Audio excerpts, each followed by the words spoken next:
ಕಳೆದ ಸಭೆ ಮಾಡಿದಾಗ ನಾವು 2.5 ವರ್ಷ ಪೂರೈಸಿದ್ವಿ.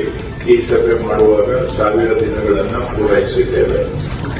ನಾವೇನೇನು ಆದ್ಯತೆ ಕಾರ್ಯಕ್ರಮಗಳು ಅಂತ ಕೈಗೆತ್ತಿಕೊಂಡಿದ್ದೇವೆ, ಅವುಗಳಲ್ಲಿ ಸಾಕಷ್ಟು ಪ್ರಗತಿ ಆಗ್ತಾ ಇದೆ.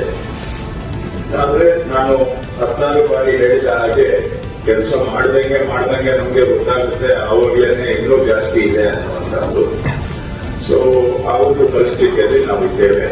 ಆದ್ರೆ ನಮ್ಮಿಗೂ ಕೂಡ ಪರಿಶ್ರಮ ಎಲ್ಲರಿಗೂ ಸಹ ಇದರಲ್ಲಿ ಇದೆ. ಖಂಡಿತವಾಗಿ 1000 ದಿನಗಳಲ್ಲಿ ಸಾಕಷ್ಟು ಪ್ರಗತಿಯನ್ನ ನಾವು ಮಾಡಿದ್ದೇವೆ. 16 ವರ್ಷಗಳಿಂದ ಆಗದೇ ಇದ್ದಂತಹ ಕೆಲಸ 16 ವರ್ಷಗಳಿಂದ ಹಾಗೆ ಉಳಿದಿದ್ದಂತಹ ಕೆಲಸಗಳು ಈಗ ಆಗಿದವೆ ಅನ್ನೋದು ಕೂಡ ಅಷ್ಟೇ ಸತ್ಯ. ಸೊ ಇದು ಇಲಾಖೆಗೆ ಬಹಳ ಸಂತೋಷದ ವಿಷಯ. ಬಹಳ ವರ್ಷಗಳಿಂದ ಆಗದೇ ಇದ್ದಂತಹ ಕೆಲಸಗಳು ಈಗ ಆಗ್ತಾ ಇದ್ದಾವೆ ಅನ್ನುವಂಥದ್ದು. ಇದು ಬರೀ ನಾನು ಮಂತ್ರಿಯಾಗಿ ಹೇಳುವಂತಹದ್ದನ್ನ ಜನಗಳ ಬಾಯಲ್ಲೂ ಕೂಡ ಈ ಮಾತು ಬರ್ತಾ ಇರೋದನ್ನ ತಾವು ಕೂಡ ಗಮನಿಸಿದ್ದೀರಾ ಅಂತ ನಾನು ಭಾವಿಸ್ತೇನೆ. ಸೊ ಇಲಾಖೆಗೆ ಒಂದು ರೀತಿ ಸಂತೋಷವೂ ಹೌದು.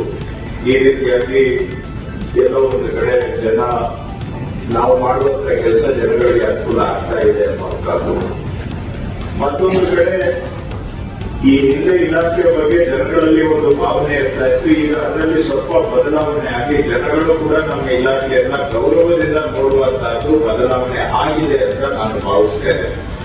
ಸೊ ನಾನು ಈ ಇಲಾಖೆ ಜವಾಬ್ದಾರಿ ತೆಗೆದುಕೊಂಡಾಗೆ ಹೇಳಿದ್ದೆ, ನಾವೆಲ್ಲ ಟೀಮ್ ಆಗಿ ಕೆಲಸ ಮಾಡಿದ್ರೆ ಸಮಾಜದಲ್ಲಿ ತಲೆ ಎತ್ಕೊಂಡು ನಾವು ಹೆಮ್ಮೆಯಿಂದ ಕಂದಾಯ ಇಲಾಖೆ ಅಂತ ಹೇಳ್ಕೊಂಡು ಆ ರೀತಿಯ ಒಂದು ಬದಲಾವಣೆ ಮಾಡಲಿಕ್ಕೆ ಸಾಧ್ಯ ಇದೆ ನಾವೆಲ್ಲರೂ ಜೊತೆಗೆ ಕೆಲಸ ಮಾಡಿದ್ರೆ ಅಂತ ಹೇಳಿ ಅಂತ 1000 ದಿನಗಳ ನಮ್ಮೆಲ್ಲರ ಒಗ್ಗಟ್ಟಿನ ಪ್ರಯತ್ನದಿಂದ ಇವತ್ತು ಸಮಾಜದಲ್ಲಿ ನಮ್ಮ ಇಲಾಖೆ ಬಗ್ಗೆ ಒಂದು ಬದಲಾವಣೆ ಅಂತೂ ನಾನು ಗಮನಿಸ್ತಾ ಇದ್ದೇನೆ ಅನ್ನೋದನ್ನು ಕೂಡ ನಾನು ಈ ಸಭೆಯಲ್ಲಿ ಸಂತೋಷದಿಂದ ಹೇಳಲಿಕ್ಕೆ ಬಯಸ್ತೇನೆ.